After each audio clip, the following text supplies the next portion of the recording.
here with Chris Etherington, taking a look at some PGA picks for this week. Have the players finally around a tournament since the Masters that we have a loaded field. But pricing, I mean, it makes it pretty easy to get a couple of these guys in here. Yeah, with all the top players in the field right now, it's going to be very hard to pick and fade anyone above 9,000 this week. So I maybe pick 2 or 3 of your favorite guys in that range and just find your value guys for this week. Yeah, we'll start off with those top guys. I mean, Dustin Johnson, once again, your highest priced option. But, this time around we have, Rory, Spieth, Sergio, those guys kind of competing with the top spot as well now. Yeah, I mean, with DJ's showing last week, coming close to a playoff, finishing second place. If he had any rust coming off his back injury, he definitely got rid of it relatively early. And with that, with his strong stats for this week, he's still in the top of his game. There's really no reason to fade him for this week. Yeah, I mean, you got Rory right there, and also Spieth and Garcia, who I like as well. But I think just paying up for DJ and maybe pairing up with Garcia will be a really good cash game option for this week. Yeah, I mean, Sergio, you get a nice little discount. I mean, good course history here, a couple of top 10s over the last few seasons, top 5s really. Coming off the Masters, hasn't played since, but this is a guy, I mean, he just looks dialed in this year. Yeah, with his first major victory at the Masters, he had a little time off after that. And with his course history, I believe he's going to be very a popular play for the week. He should be, if not the highest owned golfer of the week. If you look at his stats, he's 4th in greens and regulation, 5th in par 4 scoring. So people will look at that. They will look at his course history, and they know that he won the Masters. So with $1,800 savings off of DJ, I think he's just going to be a very popular play. Yeah, no, I definitely agree with you. And we get to this 9K range. I mean, intriguing options here. You and I were talking a little bit about this one. You expect Rahm, Fowler to carry a majority of the ownership, which, as expected, I mean, the way Rahm has played, I mean, super consistent. A lot of no course history on most of these courses. Same goes kind of this week. But, I mean, there's really nothing you can put past this guy right now. Exactly. I mean, I had DJ and Rob in my core last week, and they were both coming down to the wire, almost taking it down. And with Rob, yeah, he's just on form this year. He's definitely probably the number 1 pick for the Rookie of the Year. Again, like I said, he's just going to be a popular pick. I think it's possible that Garcia and Rob might be the most popular dual combo that players are going to play this week. Yeah, I think so. And looking at else, I mean, Justin Rose, you're talking probably going to be overlooked. I mean, a consistent option, couple of decent starts here as well. Rose is a guy, I mean, just missed out at the Masters, a couple top 15s before then. I think he's a guy, I mean, I'm hoping that the lower ownership he becomes, because he is a really good swerve and he doesn't carry a lot of risk. Yeah, so this is the one part that's interesting with all these guys above 9,000. If you take Dustin Johnson out for withdrawing the Masters, everyone else has played the Masters. They all made the cut, and they all finished inside the top 30, with Rob being the guy that finished the worst of all of them. But with Rose being in the playoff with Garcia finishing second, I think with him be at 9,200 for this week, and with also being ranked 6th in birdie or better percentage and 5th in par 4 scoring, I can actually see him being overlooked this week with Fowler being right above him, Rom as well, and with Justin Thomas below him. I think Rose will be overlooked this week. Yep. What do you think about Hideki? I mean, obviously it's kind of cooled off. I mean, had a decent start to the year. He's one of those guys. I mean, he's just been, whether he's on, he's on. When he's off, though. I feel like out of that whole kind of group right there, Sergio Day, Matsuyama, Rom, Fowler, I don't know how many people are going to gravitate towards him. I mean, if you look at his stats, he's basically in a top 30 in all the stats that are basically relative for this week. And his last tournament was the Masters, and he finished 11th that week. And then he, just like most of these guys, they had a nice 4-week off. So I think with the rest and with a good form coming in and with all his stats being up there, I think Matsuyama might be a fine tournament option. He's going to, just like Rose, he's going to be overlooked this week. Yeah, I mean, top 10 here last year.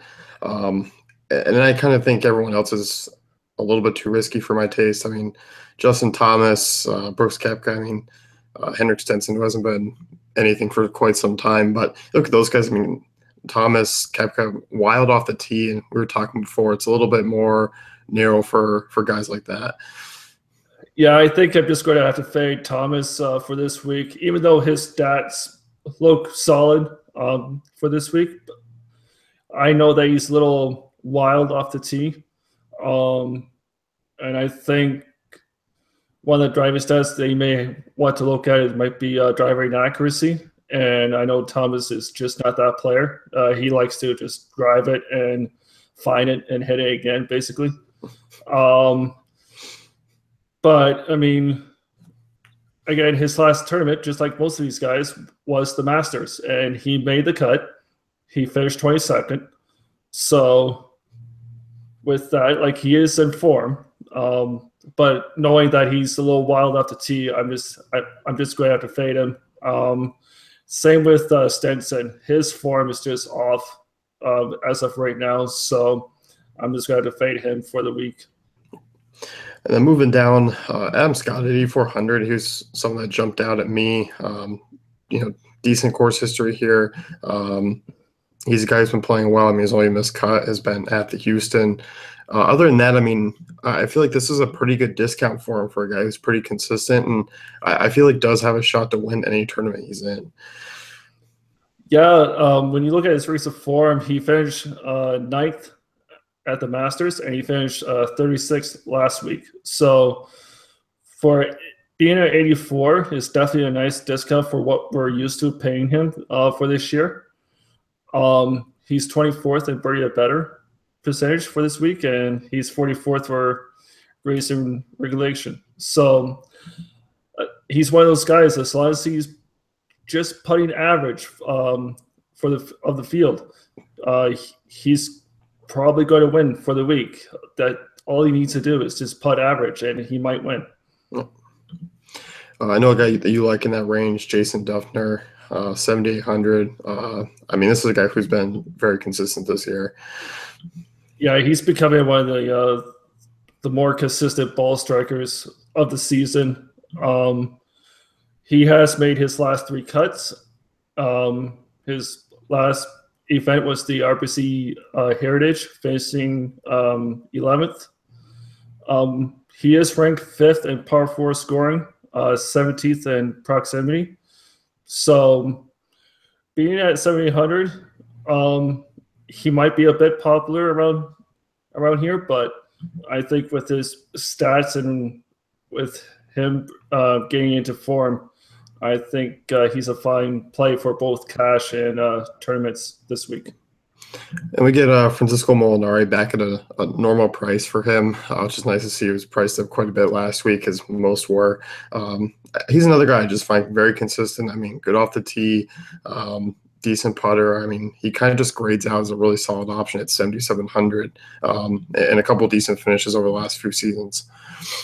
Yeah, when you look at his recent form, he's made his last 3 cuts, 24th last week. When you look at the key stats for this week. He's 12th in par 4 scoring, 21st in birdie or better. So again, like you said, we're probably saving 2,000 from what we were paying him. Here at 7,700, I think he's a fine cash option, just like Duffner for this week. As far as the rest of the names in this like mid sevens to low sevens, I mean, we got some popular guys. You got Louis. Fleetwood's a notable name. He's shown some upside. Bill Haas as well. Finau, Mickelson. I mean, there's a lot of names that just kind of feels like they're sucking you in to build a couple lineups with a majority of these guys and then paying up for 2 or so. Yeah, and even going down further with Mickelson and Bubba Watson down here as well. Yeah, there's just some guys down here that you can play for this week. I mean, all these guys have decent stats. They actually all have decent recent forms. So if you want to pay up for, say, Dustin Johnson, it's going to be actually a little difficult if you want to play this mid-7 range. So maybe that's the one unique way you might want to go for this week, is to maybe go a little balanced, start with maybe Rose and pick a couple guys around this range, and hopefully that'll do it for you. Yeah, I think out of the range, I mean, I think Louis and Finau are probably the 2 of my favorites in that below 75 to 7K range. Yeah, I definitely like Louis at 7,500. That price it's definitely nice on him. He's 40th in greens to regulation, and all this other stats, he's basically average. And just like most of these guys, he did play the Masters and he made the cut. He finished 41st that week. He did, however, withdraw last week before the tournament started, so not too sure why he WD'd, but that is a concern. But if everything's good to go for him, I'm definitely playing him this week. Yeah, and even if it's Wednesday, something comes up, it's not like there's a lack of options in the range. Exactly. So, moving lower, a couple guys I know you like. Lucas Glover, 7,100, guy we talked about last week. Not a great round of golf, but it definitely could have been worse. Yeah, he was definitely playing well the first 2 days, and then for some reason his putter just got cold over the weekend. But with that being said, I mean, because of the nice discount we're having on him with 7,100, I'm just going to go back to the train. He is 6th in greens regulation. He's one of the best in the field. He's 5th in par 4 scoring, 21st in proximity. So he's just a solid, kind of like Duffner. He's just a solid ball striker. As long as he just needs to putt average, and he'll actually play well for the week. I think that was the only issue for him last week. He just didn't putt well at all, and maybe his putter will get hot and he'll turn it around this week. And speaking of putting, I mean, you got Adam Hadwin here at 6,800. Been phenomenal this year, and certainly at a very generous price tag. Yeah, for some reason he's down here at 6,800. I'm definitely going to use him in my core again. There's really nothing else you can say with Adam. Like, his stats is just really good all around this season. And he's made his last 3 cuts. His last tournament wasn't the greatest. He had probably his worst. He called it his worst round in the 15 rounds he's had this season, and it just happens for some of these guys. It just comes out of nowhere. Since then, he's had a nice little break off from that. So with a little time off and with his stats still being above average, with his price tag, I just have to put him back in my core. He's just that good right now. Yeah, and I think cash game and GPP wise, he just opens up the salary for you to do a lot more with your lineups and gives you a bit of consistency. Brendan Steele, I kind of like at a similar price as maybe a pivot off of him because I think Hadwin is going to be the chalkier of the options down there. Steele coming out, I mean, over the last few tournaments, he's been kind of average. Was fine earlier in this year, but I mean, overall, I don't see anything that's really too concerning with him. Yeah, Steele and another guy, Charles Howell, who withdraw this week.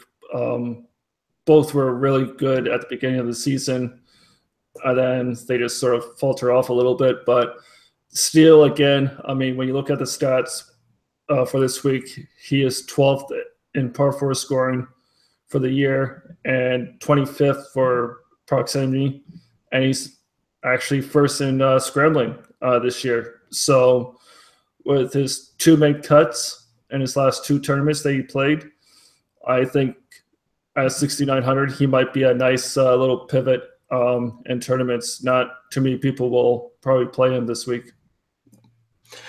Anyone else you like below here? I mean, there's just tons of people that I like below 7,000.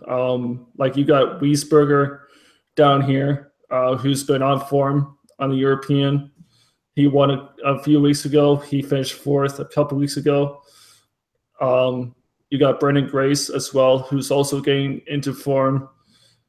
So, I mean, there's a lot of value down here where you can easily start your cash lineup with Garcia and DJ and pick 2 of these guys, and you still have a decent cash lineup for the week. I think with that being said, I mean, if we're moving over to GPPs, contrarian might be going a more balanced approach.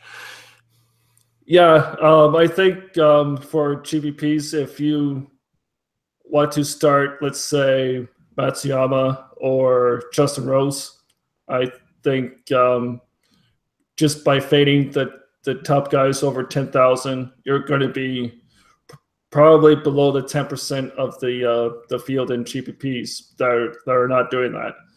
So, yeah, I think with Rose as your top option, and then maybe go down here and pick like a Cal Stanley at 67, where he has good stats for the week, and he's coming into form a little bit. He's not going to be talked that much down here. So with him and Rose, and just find your mid 7s that you like, and I think that might do it for you. I feel like Kyle Stanley, he hasn't done me wrong yet this year. I think because always there's other guys in the range and there's been some values throughout the tournaments that kind of overlook him, but he really has been a consistent player this year. Yeah, he hasn't played too much in the last 6 weeks. His best finish was a T8 at the Shell Houston Open, and then he finished 59th at the RBC Heritage. So, and he had a nice time off after that. I mean, all you need from him is to make the cut, and he has the upside of getting inside the top 10, possibly top 5 as well. All right, so weekly question. Favorite non-Dustin Johnson player here to possibly take it down? All right. My favorite non-DJ option.